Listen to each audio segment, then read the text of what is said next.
Speed news చూద్దాం. గడిచిన 5 ఏళ్లలో వైసీపీ అరాచక పాలన కొనసాగిస్తే తాము అభివృద్ధి వైపు పయనిస్తున్నామని మంత్రి బాలవీరాంజనేయ స్వామి అన్నారు. ప్రకాశం జిల్లా సింగరాయకొండలో సుపరిపాలనలో తొలి అడుగు కార్యక్రమంలో ఆయన పాల్గొన్నారు. ఇంటింటికి తిరుగుతూ గత ప్రభుత్వానికి ప్రస్తుత కూటమి ప్రభుత్వానికి గల వ్యత్యాసాలను వివరిస్తూ కరపత్రాలు పంచారు.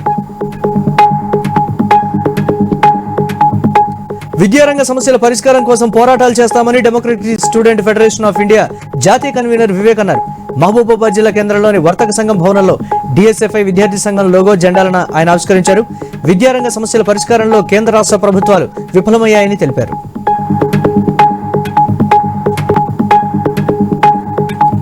కాకినాడ రూరల్ డ్రైవర్స్ కాలనీలో రేషన్ బియ్యాన్ని అక్రమంగా నిల్వ ఉంచిన గోడౌన్ పై సివిల్ సప్లై అధికారులు ఇంద్రపాలెం పోలీసులు దాడులు చేశారు. ఈ దాడిలో సుమారు 5 టన్నుల రేషన్ బియ్యం గుర్తించినట్లు ఎస్ఐ వీరబాబు తెలిపారు. హైదరాబాద్ పంజాగుట్టలో మాజీ ముఖ్యమంత్రి వైఎస్ఆర్ జయంతి వేడుకలు నిర్వహించారు. ఆయన విగ్రహానికి deputy CM Mallu Bhatti Vikramarka, TPCC అధ్యక్షులు మహేష్ కుమార్ గౌడ్ తో పాటు పలువురు కాంగ్రెస్ నేతలు నివాళులర్పించారు. వైఎస్ఆర్ అందించిన సేవలు దేశానికి ఆదర్శంగా నిలిచాయని మాజీ ఎమ్మెల్యే సతీ సూర్యనారాయణ రెడ్డి అన్నారు. తూర్పుగోదావరి జిల్లా అనపర్తిలో రాజశేఖర రెడ్డి జయంతి కార్యక్రమం ఘనంగా నిర్వహించారు.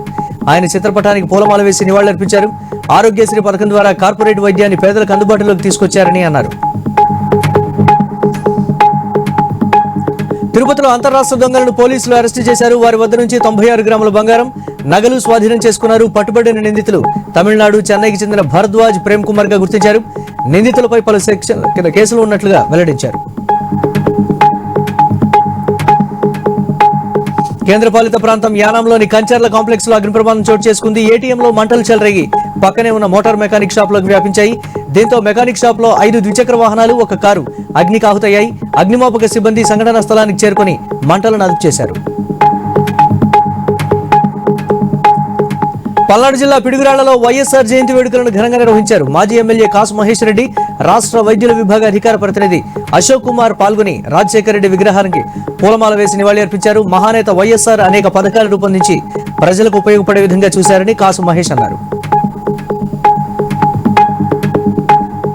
పల్నాడు జిల్లా సత్తెనపల్లిలో మాజీ ముఖ్యమంత్రి వైఎస్ రాజశేఖర రెడ్డి జయంతి ఘనంగా నిర్వహించారు. ముప్పాళ్ల మండలం చాగంటివారిపాలెం వైసీపీ కార్యాలయంలో ఆయన విగ్రహానికి నియోజకవర్గ సమన్వయకర్త గజ్జల సుధీర్ భార్గవ రెడ్డి పూలమాలలు వేసి నివాళులర్పించారు. అనంతరం రక్తదాన శిబిరాన్ని ప్రారంభించారు.